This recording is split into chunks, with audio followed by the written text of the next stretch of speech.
ಹೊಸ ದಾಖಲೆಯನ್ನು ಬರೆಯಲು ಸಿದ್ಧವಾಗಿದ್ದಾರೆ ಈಗ ಸಿಎಂ ಸಿದ್ದರಾಮಯ್ಯ ಅವರು ಅಂತ ಹೇಳಲಾಗ್ತಾ ಇದೆ. ಅಧಿಕಾರ ಹಂಚಿಕೆಯ ಒಂದು ಗೊಂದಲದ ನಡುವೆನೇ ಸಿದ್ದರಾಮಯ್ಯ ಹೊಸ ದಾಖಲೆಯನ್ನು ಮಾಡುವತ್ತ ಸಾಗ್ತಾ ಇದ್ದಾರೆ. ದೀರ್ಘಕಾಲದ ಸಿಎಂ ಸಾಧನೆಗೆ ಇನ್ನೊಂದು ವಾರನೇ ಬಾಕಿ ಇರುವಂಥದ್ದು. ಯಾಕಂದ್ರೆ ಕರ್ನಾಟಕದ ಒಂದು ಇತಿಹಾಸದಲ್ಲಿ, ಅದು ರಾಜಕೀಯ ಇತಿಹಾಸದಲ್ಲಿನೇ ದೀರ್ಘಾವಧಿಯ ಸಿಎಂ ಎನ್ನುವಂತಹ ಒಂದು ಪಟ್ಟ ಇರುವಂಥದ್ದು, ಆ ಸಾಧನೆ ಮಾಡಿರುವಂಥದ್ದು ದೇವರಾಜ ಅರಸು. ಆ ಒಂದು ಸಾಧನೆಯನ್ನ ಮುರಿಯುವತ್ತ ಸಿದ್ದರಾಮಯ್ಯ ಅವರು ಸಾಗ್ತಾ ಇದ್ದಾರೆ. ಇನ್ನು ಒಂದೇ ಒಂದು ವಾರ ಬಾಕಿ ಇದೆ. ಜನವರಿ 7ರಂದು ಈ ಒಂದು ಹೊಸ ದಾಖಲೆಯನ್ನು ಬರಿತಾ ಇದ್ದಾರೆ ಟಗರು ಅಂತ ಹೇಳಲಾಗ್ತಾ ಇದೆ. ಜನವರಿ 7ಕ್ಕೆ ದೇವರಾಜು ಅರಸು ಅವರ ಒಂದು ದಾಖಲೆಯನ್ನ ಮುರಿತಾ ಇದ್ದಾರೆ. ಆ ದಾಖಲೆಯನ್ನು ಮುರಿದು ಇವರು ಹೊಸ ದಾಖಲೆಯನ್ನು ಬರಿತಾ ಇದ್ದಾರೆ.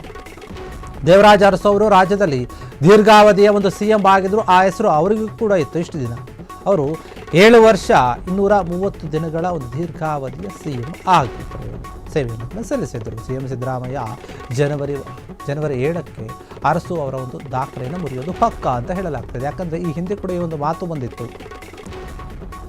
ಜನವರಿ 7ರ ತನಕ ಸಿಎಂ ಸಿದ್ದರಾಮಯ್ಯ ಅವರು ಮುಖ್ಯಮಂತ್ರಿ ಸ್ಥಾನದಲ್ಲಿದ್ದರೆ ದೇವರಾಜ ಅರಸು ಅವರ ಒಂದು ಸಾಧನೆಯನ್ನು ಮುರಿತಾರೆ ಅಂತ ಅದೇ ಹಾದಿಯಲ್ಲಿ ಸಾಗ್ತಾ ಇದ್ದಾರೆ. ಇನ್ನೇನು ಒಂದೇ ಒಂದು ವಾರ ಬಾಕಿ ಇದೆ. ಈಗಲೂ ಕೂಡ ಸಿಎಂ ಸಿದ್ದರಾಮಯ್ಯ ಅವರೇ ಸಿಎಂ ಚೇರ್ನಲ್ಲಿ ಕೂತ್ಕೊಂಡಿದ್ದಾರೆ. ನಾಯಕತ್ವದ ಬದಲಾವಣೆಯ ವಿಚಾರವಾಗಿ ಎಷ್ಟೇ ಚರ್ಚೆಗಳು ನಡೆದರೂ ಕೂಡ ಸಿದ್ದರಾಮಯ್ಯ ಅವರು ಸಿಎಂ ಕುರ್ಚಿ ಮೇಲೆ ಎಲ್ಲೂ ಕೂಡ ಅಲುಗಾಡ್ತಿಲ್ಲ, ಆ ರೀತಿಯಾಗಿ ಕೂತ್ಕೊಂಡಿದ್ದಾರೆ. ಈ ಹಿಂದೆ ಸಿಎಂ ಆಗಿದ್ದಂತಹ ಸಿದ್ದರಾಮಯ್ಯ ಅವರು ಪೂರ್ಣಾವಧಿಯ ಒಂದು ಸಿಎಂ ಆಗಿ ಸೇವೆಯನ್ನು ಸಲ್ಲಿಸಿದ್ರು. ಈ ಹಿಂದೆ ಕೂಡ ಅವರೇ 5 ವರ್ಷ ಸಿಎಂ ಆಗಿದ್ದು, ಈಗ 2ನೇ ಅವಧಿಯಲ್ಲಿ ಸಿಎಂ ಆಗಿದ್ದಾರೆ. 2.5 ವರ್ಷವನ್ನು ಪೂರೈಸಿದ್ದಾರೆ. ಹೀಗಾಗಿ ಅವರ ದಾಖಲೆಯನ್ನು ಮುರಿತಾ ಇದ್ದಾರೆ. ಒಳ್ಳೆಯ ಕೆಲಸವನ್ನು ಕೂಡ ಮಾಡ್ತಾ ಇದ್ದಾರೆ. ಈ ಹಿಂದೆ ನಿಜಲಿಂಗಪ್ಪ ಅವರು 7 ವರ್ಷ 175 ದಿನ ಸಿಎಂ ಆಗಿ ಕೆಲಸವನ್ನು ಮಾಡಿರ್ತಾರೆ. ರಾಮಕೃಷ್ಣ ಹೆಗಡೆ ಅವರು 5 ವರ್ಷ 216 ದಿನಗಳ ಕಾಲ ಸಿಎಂ ಆಗಿ ಕೆಲಸವನ್ನು ಮಾಡಿರ್ತಾರೆ.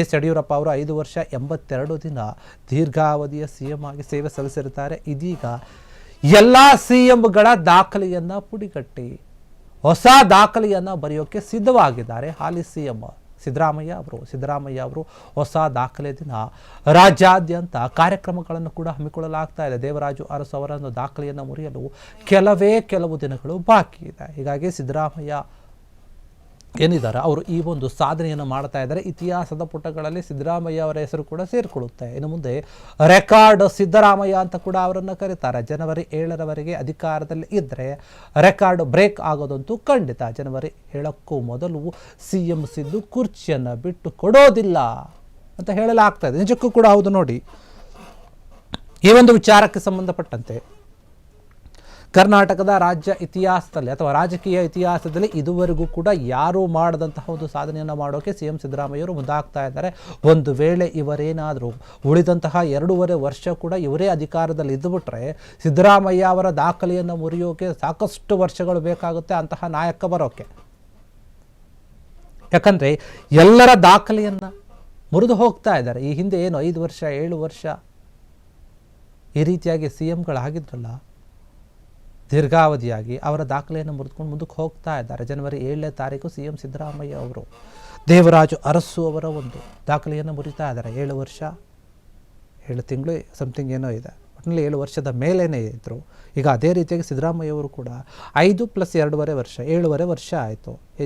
ಜನವರಿ 7ನೇ ತಾರೀಕಿಗೆ ಬಂದರೆ ಅವರು ಅರಸುವರ ದಾಖಲೆಯನ್ನು ಮುರಿತಾರೆ. ಅಥವಾ ಪೂರ್ಣಾವಧಿಗೆ ಈ ಸಮಯದಲ್ಲಿ ಏನಾದರೂ ಇದ್ದರೆ 10 ವರ್ಷಗಳ ಕಾಲ ಸಿಎಂ ಆಗಿ ದೀರ್ಘಾವಧಿಯಾಗಿ ಇದ್ದಂತಹ ವ್ಯಕ್ತಿ ಅಂತ ಹೇಳಿ ಕರ್ನಾಟಕದಲ್ಲಿ ಇತಿಹಾಸವನ್ನು ಬರೀತಾರೆ. ಹೀಗಾಗಿ ಸಿಎಂ ಸಿದ್ದರಾಮಯ್ಯ ಅವರು ಈ ದಾಖಲೆಯನ್ನು ಮಾಡೋಕ್ಕೆ ಕೆಲವು ದಿನಗಳು ಬಾಕಿ ಇದೆ. ಅವರ ಬೆಂಬಲಿಗರು, ಕಾರ್ಯಕರ್ತರು ಎಲ್ಲರೂ ಕೂಡ ಕಾಯ್ತಾ ಇದ್ದಾರೆ ಸಿಎಂ ಸಿದ್ದರಾಮಯ್ಯ ಅವರು ಯಾವಾಗ ಈ ಒಂದು ದಾಖಲೆಯನ್ನು ಮುರಿತಾರೆ ಅಂತ ಹೇಳಿ. ಹೀಗಾಗಿ ಒಂದು ಕೆಲವು ದಿನ ಇರೋದ್ರಿಂದ ಕೆಲವು ಕಡೆ ಕಾರ್ಯಕ್ರಮಗಳನ್ನು ಕೂಡ ಆಯೋಜನೆ ಮಾಡಲಾಗ್ತಾ ಇದೆ. ಅಹಿಂದ ಶಕ್ತಿಯ ಒಂದು ಪ್ರದರ್ಶನ ಮಾಡಬೇಕು ಅಂತ ಹೇಳಿ ದೊಡ್ಡ ಮಟ್ಟದಲ್ಲಿ ತಯಾರಿಯನ್ನು ಮಾಡಿಕೊಳ್ಳಲಾಗ್ತಾ ಇದೆ.